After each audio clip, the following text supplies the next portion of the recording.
ओम गण गणपते नमः। मैं अनु बजाज ज्योतिष एडवाइजर आध्यात्मिक इच्छा पूर्ति यात्रा में आप मेरे साथ चल रहे हैं। शिव महापुराण की कथा में 19वां अध्याय सुन रहे हैं। ब्रह्मा जी बोले, हे नारद, जलंधर अपनी सेना की ऐसी दुर्दशा देख क्रोध में भरकर रथ पर आरूढ़ हो कटक सहित गणों को लेकर चल पड़ा। तब दैत्यों की सेना पुनः संभल कर युद्ध करने के लिए तैयार हुई। युद्ध के बाजे बजने लगे। दोनों ओर सेनाओं में घमासान युद्ध होने लगा। जलंधर ने आते ही बाणों की वर्षा की। 5-5 बाण गणपति नंदी के 20 बाण वीरभद्र को शरीर में मारकर सिंहनाद किया। उस समय वीरभद्र ने एक सांग जलंधर पर ऐसी चलाई कि उसके लगने से वीरभद्र मूर्छित होकर गिर पड़ा। फिर उसने उठकर क्रोधित हो वीरभद्र के ऊपर अपनी गदा का प्रहार किया, जिससे वीरभद्र व्याकुल होकर पृथ्वी पर गिर पड़े। गणपति ने क्रोधित होकर अपनी सांग द्वारा जलंधर की गदा काट डाली। तब 3 बाण जलंधर के हृदय में मारे। 7 बाण चलाकर उनके रथ के घोड़े, ध्वजा, पताका, छत्र आदि को काट दिया।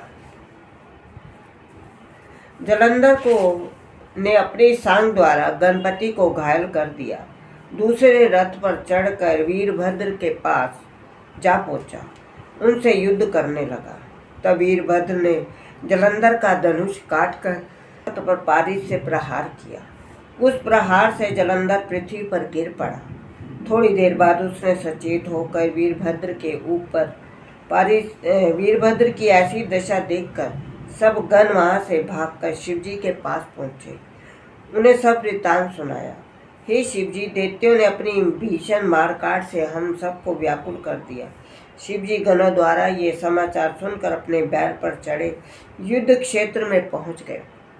त्रिशूल लेकर दैत्यों की सेना पर आक्रमण करने लगे। उस समय शिवजी ने अपना डमरू बजा दिया। जब गणों ने शिवजी को आते देखा, वे सब अत्यंत प्रसन्न हुए।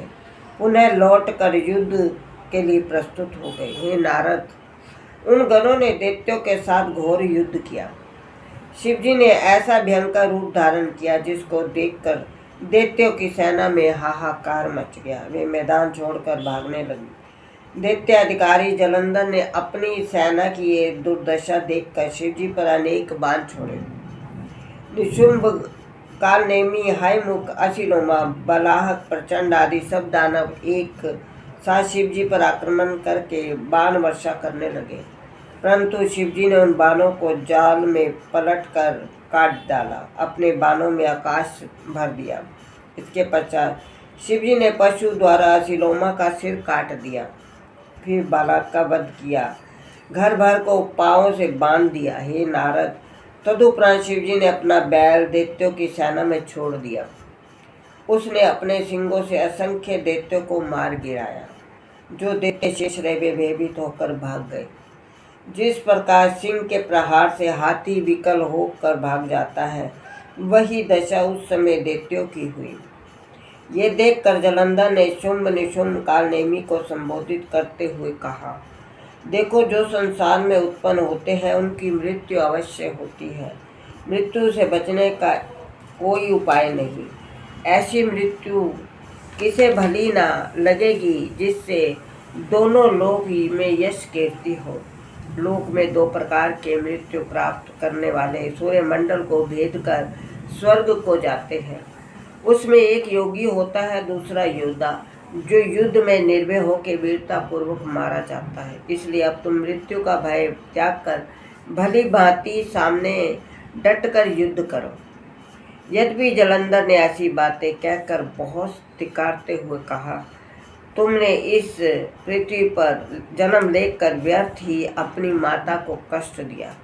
क्या तुमको युद्ध भूमि से इस प्रकार भागना उचित है? क्या तुम में से कोई भी मृत्यु के पंजे से बचा रहेगा? ओम नमः शिवाय। शिव महापुराण की कथा आगे देखने के लिए आप मेरा अगला वीडियो देखिए। ओम नमः शिवाय।